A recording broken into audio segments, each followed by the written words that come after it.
안녕하세요. 오늘은 작고 소박한 나만의 생업 만들기라는 책을 가지고 왔습니다. 저자는 이토 히로시, 1979년생이고요. 사누키 우동으로 유명한 가가와현 마루가메시에서 성장하였으며 교토대학 농학연구과 산림과학 전공 석사과정을 졸업하였다. 라고 되어 있네요.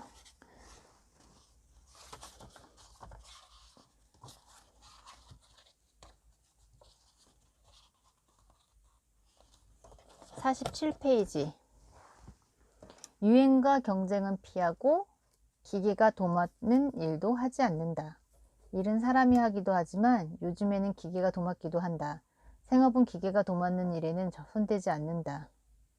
유행하는 일도 하지 않는다. 경쟁이 극심한 일도 거의 하지 않는다. 하지만 경쟁이 심하기 때문에 부조리가 생겨나는 경우도 많다. 그런 것을 찾아 부조리가 없는 생업을 만들어 공격 지점으로 삼는다. 이것도 생업의 기본 방식 가운데 하나다. 어쨌든 전업으로 하지 않으니 무리하게 큰 규모로 벌이지 않아도 괜찮다. 부조리가 생기지 않는 규모와 속도로 일을 제공하는 것, 이는 생업을 만드는 중요한 요소이다.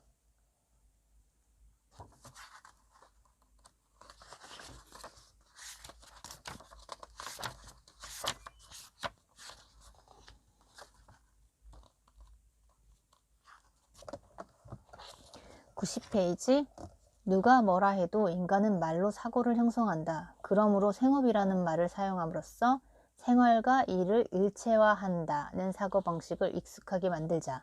이것 또한 이 책의 주제 가운데 하나다. 그런 의미에서 비즈니스는 비즈에서 온 말이라고 하니 사용하지 않는다. 다 빠지면 마음을 잃어버린다고 하니까. 갈피를 잡기 어렵다면 이건 생업이라고 할 수 없겠구나 하는 생각이 들면 생업이 아니다. 생업이라고 하면 딱 맞겠구나 싶으면 생업이 된다. 말장난 같아 보일지도 모르지만 이것은 꽤 중요하다.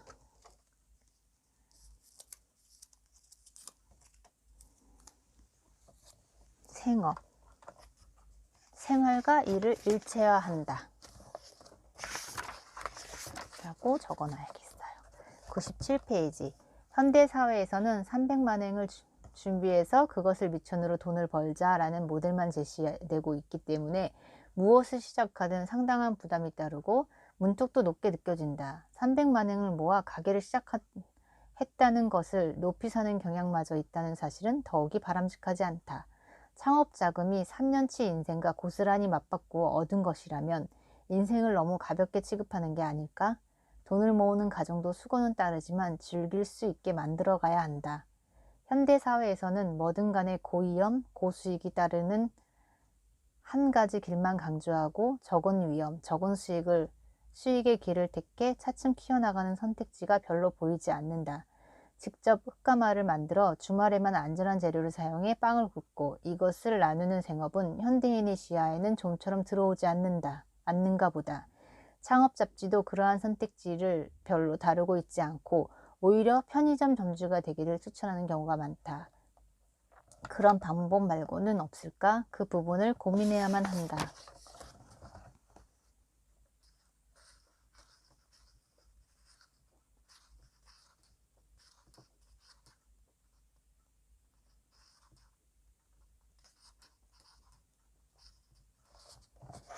(136페이지) 현대미술계에서는 아마추어의 발상이 가장 흥미롭고 전문가가 되면 관성이 빠진다.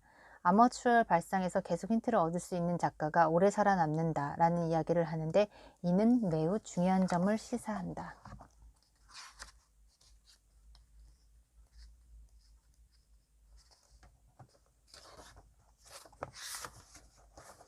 적절한 가격의 기준 (151페이지) 이때 가격을 어떻게 정할지가 신경 쓰인다. 앞으로 어떤 식으로 손님과 함께 내 생업을 키워갈까 하는 것을 기준으로 삼으면 된다. 부자를 상대로 한다면 그에 걸맞는 가격을 정해야겠고 나와 같은 세대와 함께 생업을 키워가고 싶다면 그들이 지불할 수 있는 적절한 가격을 찾아야 한다. 또 일을 함께하는 동료들에게 적절한 몫이 돌아가도록 하는 것 역시 중요하다. 단 생업식 생활을 추구하는 사람은 기본적으로 사람이 좋기 때문에 가로 열고 곧 전투적이지 않은 사람 가로 닫고 돈을 받는 것에 저항감을 느끼는 경우가 많다. 그래서 내 경험에 따르면 자기가 생각하는 가격보다 조금 높게 매기는 게 적절하다. 늘 예기치 못한 비용이 들기에 너무 빠듯하게 가격을 정하면 처음에는 괜찮을지 모르지만 계속해 나갈 수 있는 시스템을 만들 여유가 생기지 않는다. 또 생업에 관심을 가질 만한 사람은 책정한 가격보다 더 많은 비용이 들어가는 창의적인 생각에도 도전하는 법이다. 그러니 초보자라 해서 너무 겸손하게 가격을 낮출 필요는 없다. 여유가 생기지 않는다면 생업을 지속할 의욕을 잃게 되고 그러면 결과적으로 사회에도 손해다. 가격은 각자 자유롭게 매긴다. 생업 초보자는 돈을 받으려면 이 정도는 해야 한다라며 완성도를 중시하는 경향에 빠지기 쉬운데 그러면 아무리 시간이 흘러도 생업을 시작하기 힘들다. 극단적으로 이야기하면 어설프더라도 뛰어난 자간으로 여태까지 없었던 것을 제공하는 서비스가 완성도는 높지만 흔한 서비스보다 나을 때도 있다.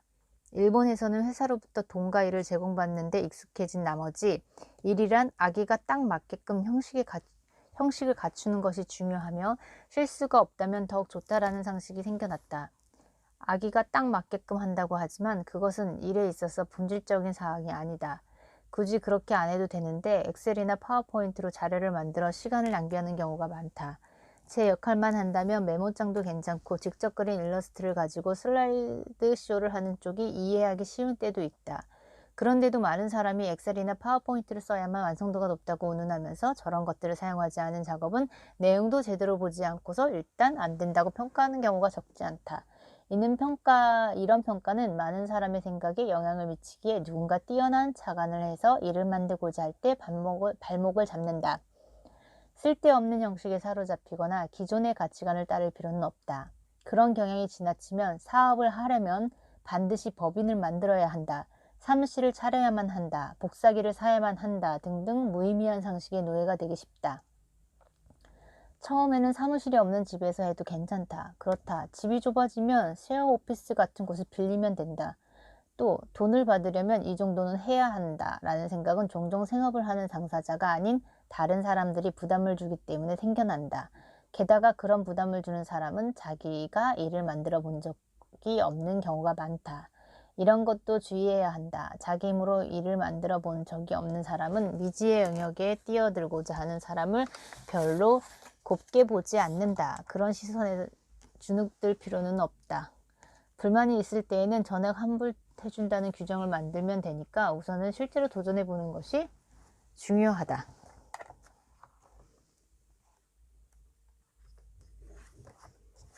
161페이지 전업으로 일하면 한 가지 일에만 집중하기 때문에 일을 얻으려면 때로는 이상적이지 않은 방법을 써야 한다는 것도 큰 문제다.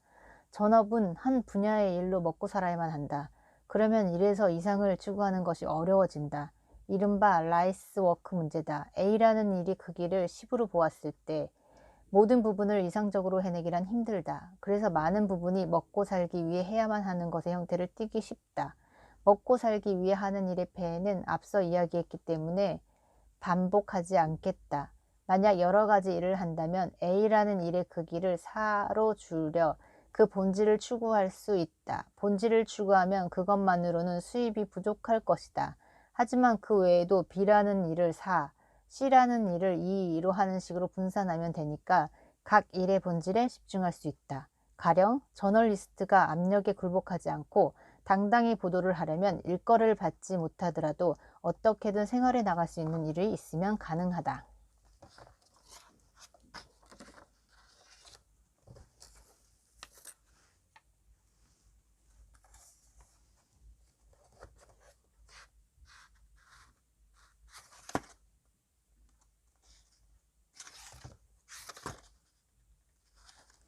전업이란 한 가지 작물에만 의존하는 농기와도 같다. 작물 시세가 떨어지면 그 영향을 고스란히 받을 뿐더러 흉적되는 내가 먹을 것도 없게 될 만큼 불안정하다. 게다가 매일 같은 작물만 보고 있으면 지겹지 않을까? 역시 쌀농사도 하는 한편 밀이란 호박도 키우고 때로는 낚시도 다니는 편이 즐겁다.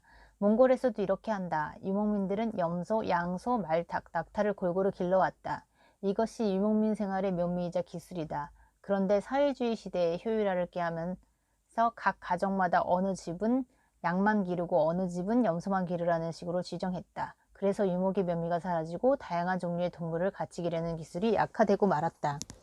한 가지 일만 해서 생활비를 벌면 다른 일은 신경을 쓰지 못하거나 희생을 감수해야 하는 입장에 놓이기 쉽다. 쌀만 재배한다면 일을 못할 경우 굶어 죽기 때문에 값을 후려쳐도 불만을 말하기 힘들다. 그 가격에는 팔 수 없다. 라고 화를 낼 수 있는 환경을 갖춘다면 쌀은 안 팔겠다. 대신 어려운 학생들에게 쌀을 지원하겠다. 라고 할 수도 있다. 물론 무엇을 할지는 자기가 궁리하기 나름이다. 다른 한편 여러 가지 일을 하는 것을 목표로 삼는 생업식 삶은 생활과 관계된 여러 가지 서비스를 자급한다는 의미에서 사실 꽤 안정을 지향하는 생활 방식이다. 여러 가지 일을 한다는 것 자체가 지금까지 본 것처럼 그다지 새로운 사실도 아니고 옛날 일본에서는 당연한 것이었다. 또 내가 글을 썼던 증간현대농업이라는 잡지에는 2000년대 초부터 여러 가지 일이나 일이면서 놀이기도 한 일, 양봉이나 은어낚시처럼 생활에 도움이 되지만 완전한 노동이라고 할 수 없는 일에 대해 계속 이야기해왔다. 생업의 주 목표는 자기 힘으로 만들고 무리가 가지 않는 규모로 하면 할수록 머리와 몸이 단련되고 나아가서는 동료가 늘어나는 일을 만드는 것이다. 너무 애를 써서 매출을 올리지 않는 것이 중요하다. 힘들여서 매출을 올리면 힘을 들이지 않을 때는 매출이 떨어진다. 맥이 빠진다. 그래서 다시 힘을 들인다. 운이 나빠 매출이 오르지 않으면 또 맥이 빠진다. 좋은 게 전혀 없다. 마찬가지로 처음 도전할 때는 너무 구체적인 목표는 세우지 않는 게 좋다. 계획대로 잘 풀리지 않으면 기분이 나빠지고 부담이 커져서 또 쓸데없는 스트레스를 받는다. 이러다간 도대체 무엇을 위해 사는지 알 수 없게 되고 만다. 높은 목표를 세우자라며 직원들의 사기를 올리려는 경영자가 꽤 있는데 직원들이 녹초가 되기 때문에 그만두라고 말하고 싶다. 또 지나치게 애를 쓰다 보면 전업으로 하고 싶어진다. 그러면서 즐겁게 했던 일이 하고 싶지 않은 일이 되는 경우도 있다. 그 결과 매출을 올리는 것만 목적이 되어 긍정적이지 못한 쪽으로 빠질 위험이 커진다. 한 가지 일에만 집중해서 하면 마음이 급해지고 여유가 없어진다는 건 맞는 것 같아요. 예를 들어서 뭐 닭집, 치킨집을 하는 사장님들은 막 조류 인플루엔자 같은 게 생기면 망할까봐 되게 걱정이 되고 스트레스가 너무 많을 것 같고, 돼지고기 같은 경우에 또 돼지열병이 막 걸리면 또 돼지고기값 막 치솟고 사람들은 안 먹고 돼지는 다 죽이고 여러 가지가 있잖아요. 소고기도 그렇고 뭐 음식점마다 다 하나씩은 있는 것 같아요. 그런 위험성이. 그러니까 그런 예를 들어서 한 얘기가 음식점인데 한 가지 일에서만 생활비를 벌면 다른 일은 신경 쓸 수 없고 스트레스는 되게 많이 받고 건강에도 안 좋을 것 같다는 생각을 했어요.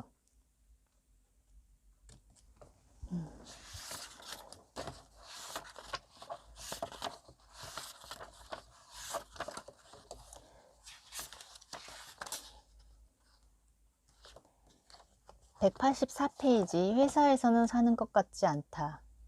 그만두고 싶다라고 생각하는 사람은 퇴사를 고민하기보다 우선 여가 시간에 생업을 만들고 그 일이 바빠져서 더 이상 회사에 다닐 수 없을 정도가 되었을 때 어쩔 수 없이 회사를 그만둔다고 생각하는 편이 자연스럽고 바람직하다고 본다. 너무 고민만 하고 있으면 결단을 내지 못하는 자신이 혐오스러워진다. 그런 쓸데없는 혐오감 때문에 자기를 비하할 필요는 없다. 특히 종종 미디어에 등장하는 독립에 성공했다는 사람들은 연출상 각오와 결의를 다지고 회사를 그만두었다고 하기 쉬운데 실상 모두 그처럼 극적으로 사표를 쓰지 않았을 테니 안심해도 좋다. 참고로 나는 처음에 다녔던 회사에서 아무런 경험도 없는 상태에서 잡지 창간과 구직 사이트 개설까지 해냈지만 사무실의 건조한 공기에다 스트레스가 커지면서 피부가 안 좋아져 너무 괴로웠던 나머지 그만두었다.